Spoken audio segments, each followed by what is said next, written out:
welcome back to my channel. Nagbabalik na naman po ang inyong lingkod, Esha Play. So, for today's video, magluluto na naman tayo. Ayan, gagawa tayo ng dessert. Ano siya? Apple cobbler. Ayan. Since itong apple na to ay matagal na dyan, medyo ano na siya. So, nasasayangan akong itapon. So, gamitin natin. So, kailangan natin ng 4 na golden apple. Ayan. Tapos, lemon, butter, salt. Pwede kayong gumamit ng any normal na flour, pero ang gagamitin ko itong oats. Ayan, yung oat flour. Tapos gagamit din tayo ng brown sugar. Pwede rin kayong gumamit ng white, pero ito yung gagamitin ko. Ito yung preferred ko. So gagamit din tayo ng cinnamon, ng milk. So ito yung available kong milk dito. So ito yung gagamitin ko, pero pwede kayong gumamit ng normal na milk at saka baking powder. So, ipapakita ko na lang po sa clips kung paano ko po siya gagawin.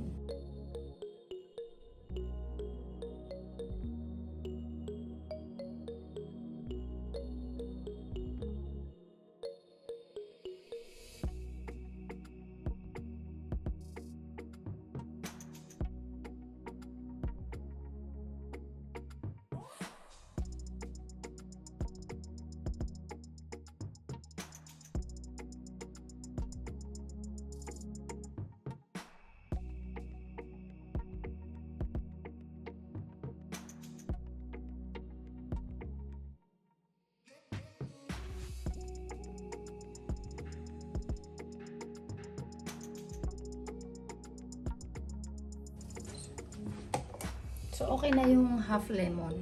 Huwag masyadong marami. Kung gusto niyo ng marami, go ahead. Ayan. Dalawang kutsarita nito. Ang gamit ko kasi brown sugar na panela. So, hindi to ganun katamis. Ayan, dagdagan pa natin ng konti. Siyempre, haluin.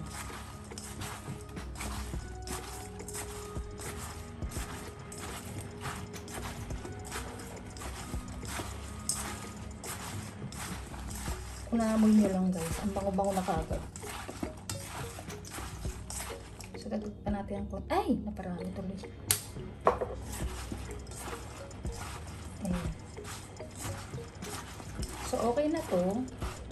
Ngayon, ilalagay ko lang siya sa oven ng mga 20 minutes. Para maganda yung kanyang ready na siya.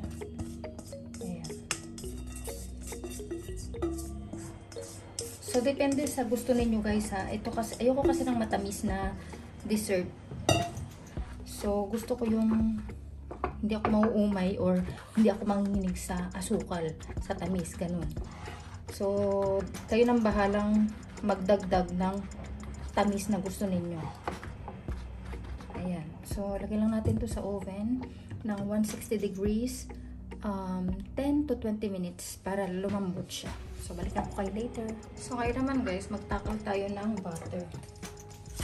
We need 90 grams nito.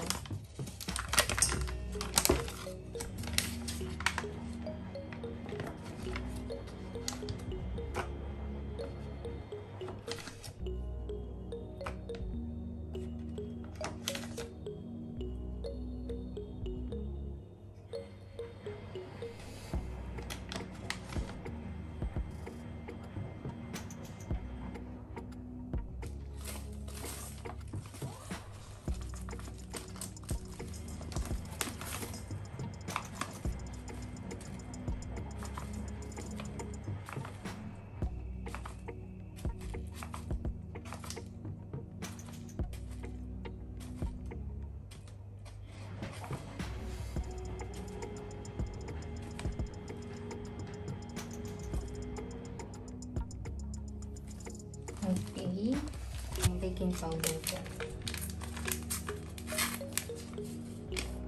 Ayan. Mabalanse yung tamis. Yan. Twist lang natin ang konti para at least maghalo-halo siya. So, mas maganda ang gamitin ninyo is puti kasi yung kulay niya iitim. Pero kasi mas gusto ko yung brown sugar. Ayan. So, gamit tayo ng 90.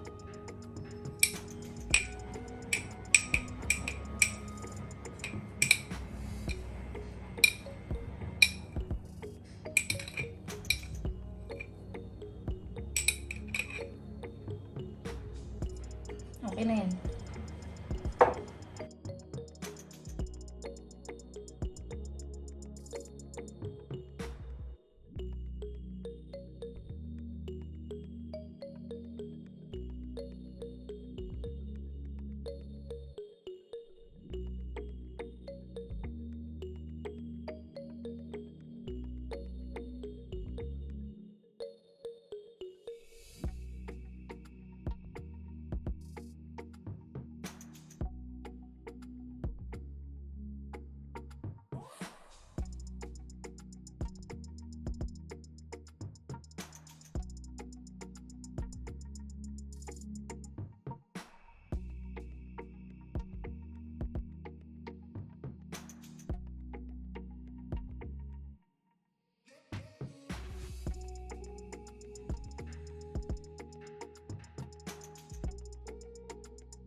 Tansyahan lang ako guys ha.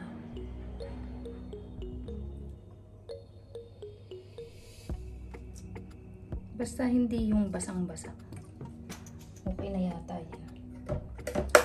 Pero kung hindi naman kayo fan ng may milk, huwag nyo nang lagyan.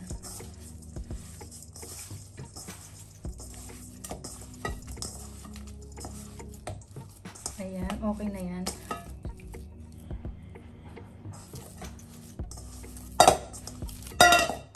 So, i-chill ko lang po doon sa fridge habang inaantay ko yung ating tapos ano-anuhin natin siya, okay?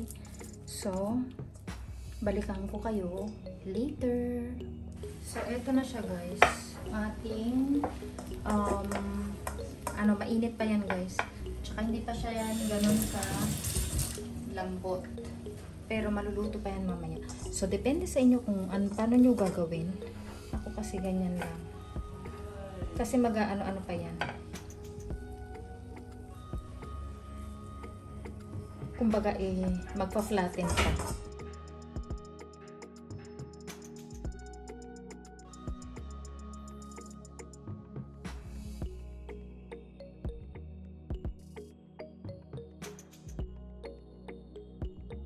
You have it guys. Ito na po yung ating nilutong apple cobbler. So, mainit pa yan. So, pabayaan nyo lang dyan hanggang sa lumamig siya. Pero okay na yan. So, mamaya, papakita ko anong itsura niya. So, let's see you later. Hi guys. So, ito na yung ating ginawa na dessert. So, tikman natin.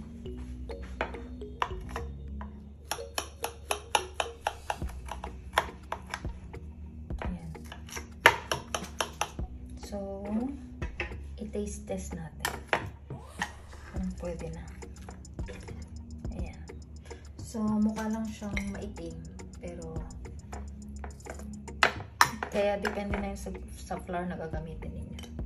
Ayan. So, nakita nyo ba yan? Ang lambot-lambot na ng ating apple. Ayan. Tikman natin.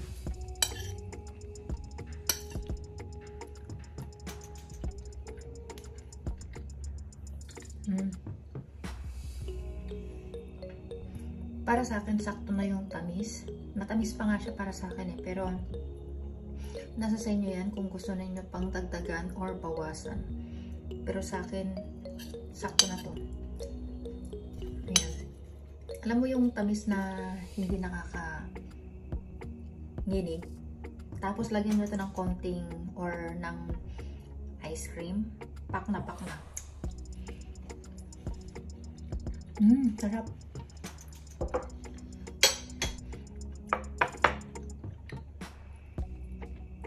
So, yun lang guys. I hope nagustuhan niyo po yung ating recipe for today. Thank you for watching. Don't forget to like, comment, and subscribe to my channel. Thank you.